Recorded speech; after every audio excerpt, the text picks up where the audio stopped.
Hey everyone, and welcome. Today we're jumping into a book that honestly could change how you see things. It's called The Art of Happiness, and we're going to unpack its practical blueprint for finding a real deep sense of fulfillment. So let's just start with a massive question right off the bat. What is the ultimate purpose of your life? I mean, that's a huge one, right? But according to this book, the answer is actually incredibly simple. The whole point of life is to seek happiness. But hang on a second. We're not talking about the kind of happiness you get from, a great meal or buying something new. That's pleasure, and it's fleeting. The book makes a really clear distinction between that temporary buzz and the deep, lasting contentment it's really all about. It's a whole different state of being. Now, what makes this book so unique is the collaboration at its core. It's basically a series of conversations between Dr. Howard Cutler, who's a Western psychiatrist, and the Dalai Lama.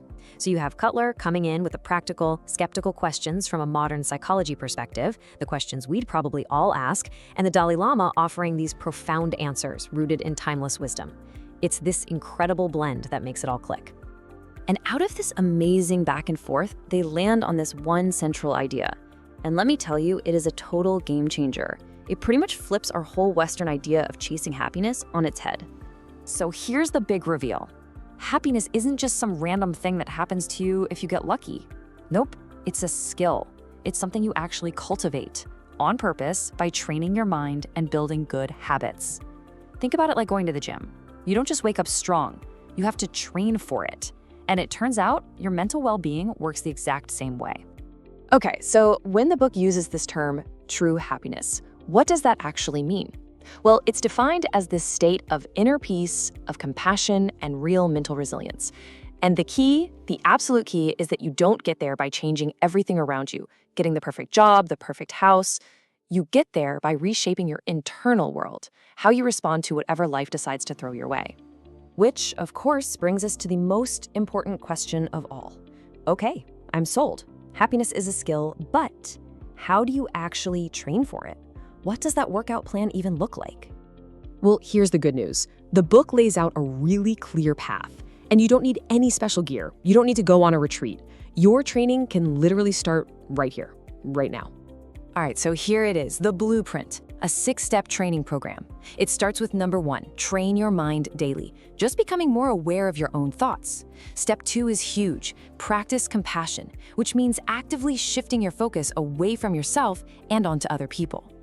Then there's reframe suffering, learning to change how you look at challenges.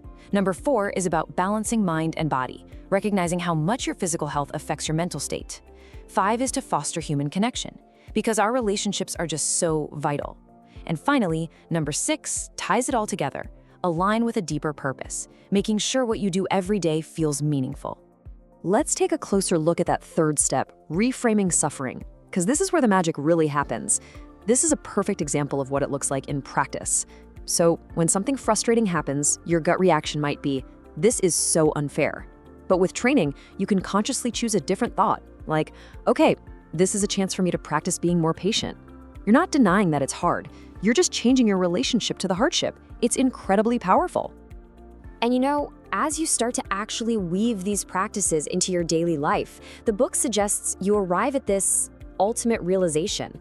It's one of those ideas that sounds so simple at first, but when it really sinks in, it's absolutely profound.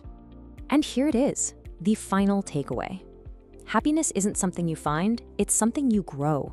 You cultivate it through compassion, through inner awareness, and through mental discipline. And you know what's so radical about that? The emphasis on compassion. The idea that by focusing less on ourselves and more on the well-being of others, we, ironically, build the strongest foundation for our own lasting happiness. So we're not just left with a cool idea here. We're left with an action, a real, tangible first step to start your own training. And the question is beautifully simple. What is one small act of kindness you can do today? Because according to this powerful blueprint, that's exactly where the real art of happiness begins.